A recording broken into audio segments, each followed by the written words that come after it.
चलिए उसे क्लास 10 का भारतीय भवन का मैथ हाई स्कूल प्राथमिक गणित, ये पुस्तक दास गुप्ता जी द्वारा लिखा गया है। चलिए इसको हम सोल्यूशन करते हैं। अभी हम लोग पढ़े नियामक ज्यामिति। क्या पढ़े? नियामक ज्यामिति का प्रश्नावली 1 का सी, जो लास्ट चैप्टर अभी चल रहा है। प्रश्नावली 1 का सी का क्वेश्चन नंबर मैंने 1 और 2 का सोल्यूशन करके मैंने अपलोड कर दिया है। अगर आप लोगों ने उसे नहीं देखा है तो उसे जरूर देख ले। चलिए क्वेश्चन नंबर 3 के पास चलते हैं। क्वेश्चन नंबर 3 कहता क्या है? कहता है कि सिद्ध करे कि बिंदु 0,11, 2,3 और 3-1 संरेख है। तो संरेख कब होता है बताते हैं। अगर इसका मान हम त्रिभुज के क्षेत्रफल पर निकालेंगे, इसका मान अगर 0 आ जाएगा तो मेरा त्रिभुज का जो तीनों बिंदु है ना वो संरेख हो जाएगा। चलिए निकाल के देखते हैं। अगर 0 आ जाएगा तो संरेख होगा, नहीं आएगा तो संरेख नहीं होगा। चलिए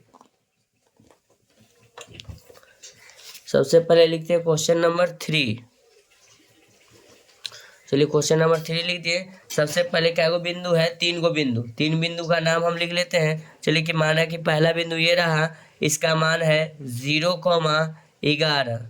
क्या है? 0,11, इसको हम नाम ए दे देते हैं। और दूसरा एक बिंदु है, इसका नाम भी देते हैं। इसका जो निर्देशांक दिया हुआ है, लिखा हुआ है 2,3। और तीसरा निर्देशांक सी बराबर, चलिए क्या दिया है? 3,-1 दिया हुआ है। 3,-1 दिया हुआ है। चलिए हम इसको मान लेते हैं x1, इसको लिख देते हैं y1, इसको लिखते हैं x2, इसको लिखते हैं y2, इसको लिखेंगे x3, इसको लिखेंगे y3। चलिए अब लिखेंगे त्रिभुज के क्षेत्रफल बराबर, नीचे लिखते हैं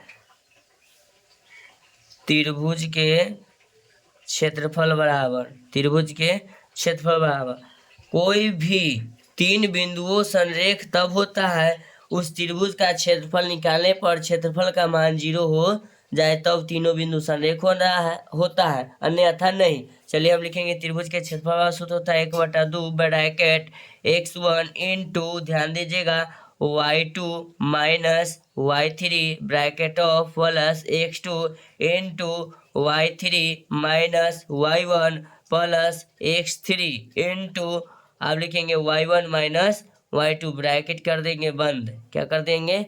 ब्रैकेट को कर देंगे बंद। अब लिखेंगे, ध्यान दीजिएगा, 1/2 लिखेंगे, ब्रैकेट ऑन है x1 का मान क्या है? 0 y2 का मान देखिएगा 3 है, माइनस y3 का मान क्या है? माइनस में 1 है, ब्रैकेट ऑफ हो गया। ठीक है। अब लिखेंगे प्लस x2 का मान मेरा 2 है, इंटू y3 का मान आपका -1 है। फिर से लिखेंगे माइनस सूत्र वाला लिखेंगे,